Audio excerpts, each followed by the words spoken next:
Good morning class. आज का हमारा टॉपिक है animal tissue culture. Animal tissue culture जो आपका शायद सेकंड पेपर है उसका टॉपिक है। तो देखते हैं एनिमल टिश्यू कल्चर क्या होता है। सेल कल्चर, सबसे पहले हमको समझने की ज़रूरत है कि सेल कल्चर क्या है।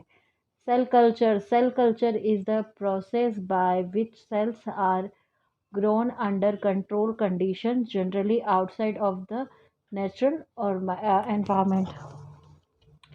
सेल कल्चर वो प्रोसेस होती है जिसमें हम सेल्स को ग्रोन करते हैं, यानी कि उसको ग्रो करवाते हैं अंडर कंट्रोल्ड कंडीशंस, कुछ कंडीशंस के अंदर, उनके स्पेसिफिक एटमॉस्फेयर के अंदर। लेकिन वो जो एटमॉस्फेयर है वो नॉर्मल एनवायरनमेंट नहीं होता है, वो इन विट्रो एनवायरनमेंट होता है। इन विट्रो हम कह सकते हैं क्योंकि क्या होता है कि जब हम कुछ भी कल्चर करते हैं, है ना, तो एक्सपेरिमेंटेशन के पर्पस से देख लो या आइदर किसी पर्पस से देख लो, है ना। तो जब हम सेल को कल्चर्ड करते हैं तो हम उसको कहाँ करते हैं, लेबोरेटरीज में करते हैं। दैट इज आर्टिफिशियल, या हम कह सकते हैं in vitro environment. Tissues or cell culture is the general term for the removal of the cell, tissues or organ from an animal or plant and their subsequent placement into an artificial environment for the growth। देखो, tissues और cell culture को generally क्या किया जाता है, ऐसी term है जिसके अंदर हम सेल टिश्यूज या ऑर्गन्स को एनिमल्स में से या प्लांट में से रिमूव करते हैं और उसके सब्सटिक्वेंट को लेकर के को प्लेसमेंट कर देते किसमें, आर्टिफिशियल एनवायरनमेंट के अंदर, ताकि वो ग्रोथ कर सके। अब बात करते हैं एनिमल सेल कल्चर की। Animal cell culture, in vitro cultivation of animal organ cells tissues at defined temperature using an incubator and supplements with a medium containing cell nutrients and growth factor is collectively known as animal tissue culture। In vitro मतलब कि laboratories के अंदर in vitro cultivation of animal organs, है ना, culture करना animal organ को या उनके सेल को या टिश्यू को, जिसको डिफाइंड टेम्परेचर, जितना वो सेल उसमें ग्रो करेगी, है ना, वो टेम्परेचर यूजिंग एन इंक्यूबेटर में यूज़ करेंगे ताकि वो ग्रो कर सके। सप्लीमेंट्स, ताकि उसको, जैसा आप कह सको शुद्ध हिंदी में, उसके लिए जो प्रोटीन्स और विटामिन्स और इनकी जो जिसकी एज अ जो फूड बोल सकते हैं आप, उसकी जो ज़रूरत होगी वो with a medium containing cell nutrient.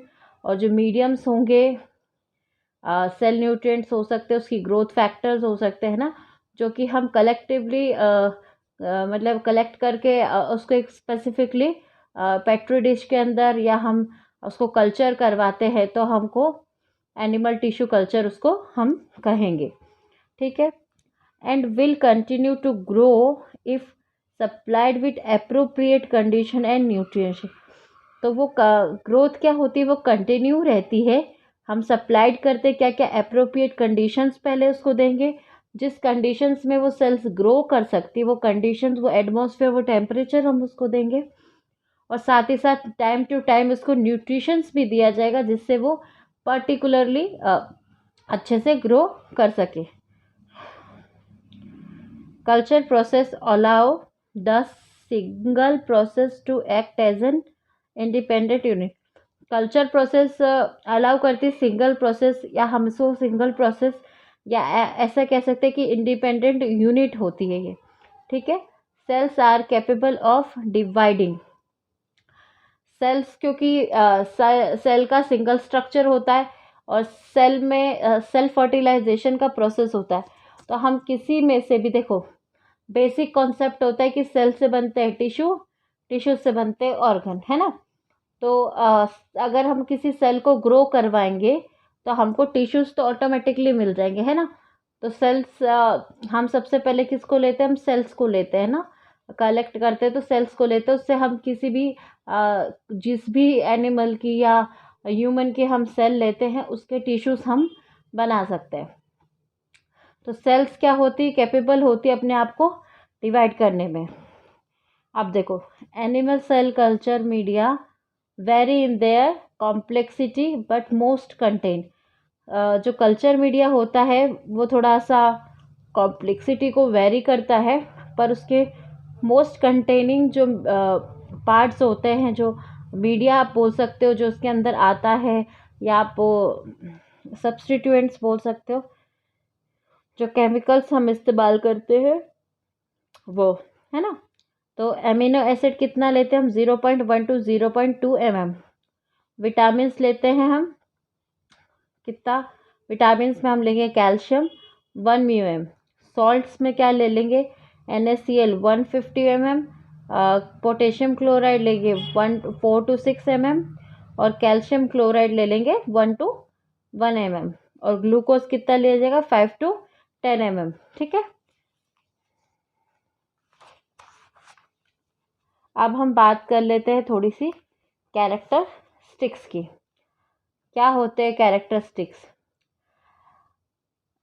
Animal cell can grow in simple glass और plastic container in nutritive media but they grow only to limited generation. क्या होता है कि जो एनिमल सेल होती हैं वो सिंपल ग्लास में, जैसे हम उसको पेट्री डिश भी बोल सकते हैं ना, सिंपल ग्लास में या प्लास्टिक कंटेनर में, अगर उसको न्यूट्रिटिव मीडिया मिल जाए, जो मीडिया उसको चाहिए होता है, जो न्यूट्रिशन उसको चाहिए होता है, वो न्यूट्रिशन उसको मिल जाए, तो वो क्या करती, ग्रो कर सकती, लेकिन फिर भी एक लिमिटेड जनरेशन में वो ग्रो करेगी। The maintenance of growth of the cell under laboratory condition in suitable culture media is known as primary cell culture. मतलब कि maintenance of the growth of the cell under laboratory condition in suitable culture medium is known as primary cell culture. तो जो cell का जो growth है उसको जो maintain करना होता है अंडर किसके, लेबोरेटरीज कंडीशन में, और सुटेबल जो कल्चर मीडिया दिया जाता है उनको, तो हम उसको जो सबसे स्टार्टिंग का मीडिया होता है ना, जिसमें हम सेल को कलेक्ट करना, उसे आइसोलेशन करना, ये सारा प्रोसेस जो होता है वो कहलाता है क्या है, medium is known as primary cell culture. Third point, cell can grow as adherent cell, या हम इसको कह सकते हैं anchorage dependent must be cultured while attached to a solid or semi-solid substrate. Cells can grow as adherent cells. Adherent cells की तरह भी grow कर सकती है, जिसके अंदर डिपेंडेंट जो कल्चर होगा उसके साथ अटैच्ड हो जाएगा, वो एक सॉलिड्स भी हो सकते हैं, सेमी सॉलिड सब्सट्रैक्ट भी हो सकते हैं। और एज अगर सस्पेंशन कल्चर के तौर पे होना है तो क्या, independent can be grow floating in the culture medium, है ना। ये इसमें क्या होगा, ये सॉलिड या सेमी सॉलिड सब्सट्रेट देंगे, और सस्पेंशन वाले में क्या होगा, ये फ्लोट करने लग जाए, ग्रोथ करेंगे तो फ्लोटिंग करेंगे कल्चर मीडिया के अंदर। ठीक है।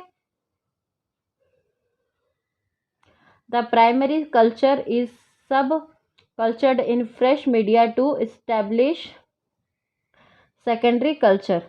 तो जो प्राइमरी कल्चर होता है वो सब कल्चर्ड होता है फ्रेश मीडिया में, और फिर इस्टेब्लिश करता है सेकेंडरी कल्चर को। ये मैं आपको जब ये फ्लोचार्ट है इसमें समझाऊंगी आपको इस बात का मीनिंग। फिफ्थ पॉइंट का meaning, cells are dissociated from tissues by mechanism means and by enzymatic digestion using proteolytic enzymes, है ना। तो सेल क्या होते हैं, डिसोसिएटेड हो जाते हैं टिश्यूज से, और मैकेनिकल मीन्स करते हैं एंजाइमेटिक डाइजेशन होता है जिसके अंदर, और प्रोटियोलिटिक एंजाइम जिसका इस्तेमाल होता है। तो देखो ये एनिमल हुआ, इससे टिश्यूज आइसोलेट करे, हमने प्राइमरी सेल कल्चर बनाया। प्राइमरी सेल कल्चर क्या, ये देखो primary cell culture, the maintenance of the growth of the cell under laboratories condition in suitable culture medium is known as primary cell culture. मतलब कि हमने किसी सेल को लेकर के आइसोलेट कर लिया है और सेल कल्चर बना लिया है, वो पर्टिकुलर सूटेबल वो सेल कल्चर जो होगा हम उसको बोलेंगे प्राइमरी कल्चर। फिर क्या करेंगे, उस प्राइमरी कल्चर का में से हम उससे कुछ सब्सट्रैक्ट लेकर के उससे एक सब कल्चर बनाएंगे, जिससे क्या होगा, वो सब कल्चर क्या होगा, उसका ही सब्सटीक्वेंट होगा, मतलब उसी की तरह ही होगा, बस हम उसको क्या कह देंगे, सब कल्चर कह देंगे, क्योंकि पहले वाले कल्चर से लिया हुआ है। और सब कल्चर इसीलिए बनाया जाता है कि इन केस आगे जाकर के ऐसा हो कि हमको सेल उन टिश्यू सेल्स की उस कल्चर मीडिया की ज़रूरत हो, लेकिन हमारे पास में वो ना मौजूद हो, तो ऐसी कंडीशन ना आए, इसके लिए सब कल्चर्स बनाया जाता है। सब कल्चर्स को स्टोर किया जाएगा, कंटिन्यूसली सेल लाइन्स होंगी, सेल लाइन्स बनेगी, है ना। यहाँ से प्राइमरी के बाद में सेल लाइन बनती है, कंटिन्यूस सेल लाइन बनती है, और इनको क्या किया जाता है, स्टोर्ड किया जाता है। सब कल्चर सबसे पहले बनाया जाएगा, ठीक है।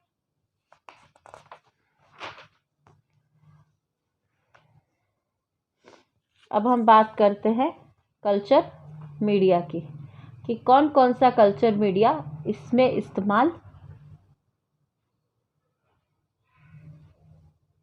होता है। देखो, 2 type of culture media are used in animal tissue culture. पहला हो गया नेचुरल मीडिया, दूसरा हो गया आर्टिफिशियल मीडिया। नेचुरल मीडिया वो जो नेचुरल कंपोनेंट्स होंगे, और आर्टिफिशियल मीडिया वो जो हम आर्टिफिशियली बनाते हैं, ठीक है। The type of medium depends mainly on the type of the cell to be cultured and its objective, है ना। तो जो मीडियम होता है वो डिपेंड करता है 2 टाइप में, कि सेल को कल्चर्ड करना है और उसको ऑब्जेक्टिव्स करना है, ठीक है। सबसे पहला वाला हम देखते हैं, सबसे पहला वाला क्या है हमारा, नेचुरल मीडिया। तो नेचुरल मीडिया में क्या है, this media consist of naturally occurring biological fluids and are of the following 3 types. जो नेचुरल मीडिया होता है वो क्या करता है, नेचुरली बायोलॉजिकल फ्लूइड को जो ऑकर्स करता है, रखता है, और ये 3 टाइप के होते हैं, कैगुला और क्लॉट्स, बायोलॉजिकल फ्लूइड्स और टिश्यूज इज एक्सट्रैक्ट। तो सबसे पहले हम क्लॉट्स को देख लेते हैं। क्लॉट्स क्या होते हैं, the most commonly used clots are plasma clots which has been in used for long time. Plasma is now commercially available in liquid state which can be prepared in the laboratory, है ना। तो जो हमारी clots होते हैं, हमारी plasma जो होते हैं, हमारे ब्लड में जो प्लाज्मा होते हैं, है ना। तो जो the most commonly used clots, है ना, तो जो सबसे कॉमनली जो क्लॉट्स इस्तेमाल किए जाते हैं वो प्लाज्मा क्लॉट्स होते हैं, और इनको बहुत, इनका यूज़ लॉन्ग टाइम से इसको हम इस्तेमाल करते आ रहे हैं, और अब ये कमर्शियली भी अवेलेबल हो गए हैं। मतलब कि अब अगर आप मार्केट में लेने जाओगे एज ए कल्चर मीडिया में, तो आपको कमर्शियली भी ये मिल जाएंगे लिक्विड स्टेट में, और हम इसको बना भी सकते हैं लेबोरेटरी के अंदर। फिर बात करते हैं बायोलॉजिकल फ्लूइड्स की। क्या होते हैं biological fluids, various biological fluids can be used as a culture media. बहुत सारे बायोलॉजिकल फ्लूइड्स हैं जो कल्चर मीडिया के तौर पे इस्तेमाल होते हैं। एग्जाम के लिए amniotic fluid, aqueous hormonal from I, है ना, इंसेक्ट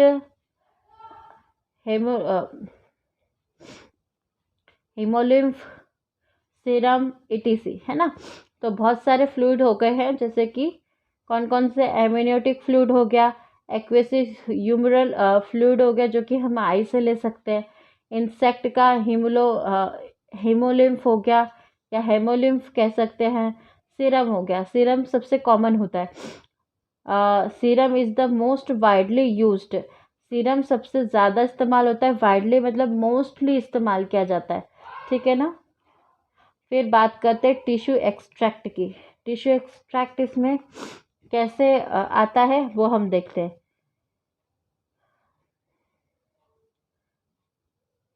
चिक एम्ब्रियो जो होता है ना, चूज़ा। चिक एम्ब्रियो मतलब कि चिड़िए का मुर्गी का एम्ब्रियो, वो अंडे के अंदर जो एम्ब्रियो होता है वो। चिक embryo extract is the most commonly used tissue extract. जो चिक एम्ब्रियो का एक्सट्रैक्ट होता है वो most commonly used tissue extract होता है। But bovine embryo extract is also use, जो बोवाइन होता है उसका एम्ब्रियो एक्सट्रैक्ट भी इस्तेमाल करते हैं। Tissue extract can often be suitable substituted by a mixture of amino acid and certain other organic compound। जो टिश्यू एक्सट्रैक्ट होता है उसको हम सब्सटीट्यूएट कर देते हैं मिक्सचर में ऑफ एमिनो एसिड और कुछ ऑर्गेनिक कंपाउंड के साथ में। टिश्यू हमने नेचुरल वाला मीडिया देख लिया है। क्या है नेचुरल मीडिया में कि इस मीडिया के अंदर नेचुरली बायोलॉजिकल फ्लूइड्स होते हैं जो कि क्लॉट्स हो सकते हैं, बायोलॉजिकल फ्लूइड्स हो सकते हैं और टिश्यू एक्सट्रैक्ट हो सकते हैं। क्लॉट्स में हमने देखा कि प्लाज्मा क्लॉट सबसे ज़्यादा यूज़ किया जाता है। बायोलॉजिकल में देखा कि सीरम सबसे ज़्यादा यूज़ किया जाता है। और टिश्यू एक्सट्रैक्ट में हमने देखा कि चिक एम्ब्रियो जो होता है, वो चिक एम्ब्रियो का जो एक्सट्रैक्ट होता है वो मोस्टली इस्तेमाल किया जाता है। हम अब दूसरा हमारा कौन सा है, आर्टिफिशियल मीडिया। थोड़ा सा आर्टिफिशियल मीडिया के बारे में देखते हैं। क्या होती है आर्टिफिशियल मीडिया, है ना। पॉइंट्स देख समझने की कोशिश करते हैं। Different artificial media have been devised to serve one of the following purpose, है ना। तो डिफरेंट आर्टिफिशियल जो मीडिया होती है वो डिवाइस जो होती है सर्व की जाती है कुछ मेनली पर्पस के लिए। जैसे मीडिएटेड सर्वाइवल, है ना, a balanced salt solution with specified pH और osmotic pressure एक एंड एडिक्वेट के साथ में, है ना। तो जो आपका आर्टिफिशियल मीडिया होता है उसमें क्या होता है, उसके जो रेशियो होते हैं वो हमको एग्जैक्ट रेशियो के साथ में वो मिल जाते हैं ना। तो इमीडिएट सर्वाइवल होते हैं वो। फिर क्या होता है, प्रोलॉन्ग्ड सर्वाइवल मतलब कि लंबे चलने वाले।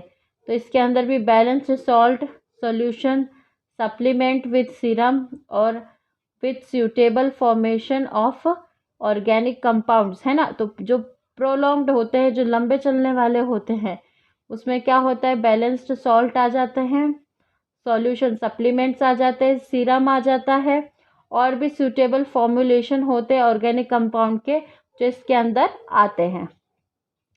फोर्थ पॉइंट है इंडेफिनेट ग्रोथ। इंडेफिनेट ग्रोथ, इसके अंदर कई सारे ऐसे फैक्टर्स हमको आर्टिफिशियली मिल जाते हैं जिसकी वजह से क्विकली सेल ग्रोथ होना स्टार्ट हो जाती है। फिफ्थ पॉइंट है स्पेशलाइज्ड फंक्शंस। स्पेशलाइज्ड फंक्शन के लिए भी हम आर्टिफिशियल मीडिया का इस्तेमाल करते हैं।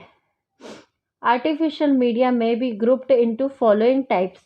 अब जो आर्टिफिशियल मीडिया है उसको हम डिफरेंट ग्रुप में डिवाइड कर सकते हैं, है ना। डिफरेंट ग्रुप में हम इसको डिवाइड कर सकते हैं। That are 4 type of groups. यहाँ पे 4 तरह के ग्रुप्स हैं, है ना। पहला कौन सा ग्रुप है, serum containing media. Serum containing media मतलब कि जिसके अंदर जो मीडिया होगा उसमें हम सीरम का इस्तेमाल करेंगे, करेक्ट। फिर serum free media. Serum free media मतलब कि जिसमें सीरम नहीं होगा और उस टाइप का मीडिया जिसमें हम सीरम का इस्तेमाल नहीं करेंगे। फिर आ जाता है केमिकली डिफाइंड मीडिया।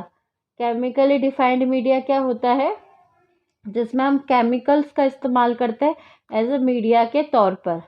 फिर आ जाता है प्रोटीन फ्री मीडिया। केमिकल्स में प्रोटीन्स भी हो सकते हैं, है ना, विटामिन्स भी हो सकते हैं, एमिनो एसिड का हम इस्तेमाल करते ही है ना। तो केमिकली डिफाइंड मीडिया हो गया और प्रोटीन फ्री मीडिया हो गया। तो प्रोटीन फ्री मीडिया मतलब कि जिसमें प्रोटीन्स का इस्तेमाल नहीं किया जाएगा एज ए मीडिया के पर्पस पे, है ना। आगे का हम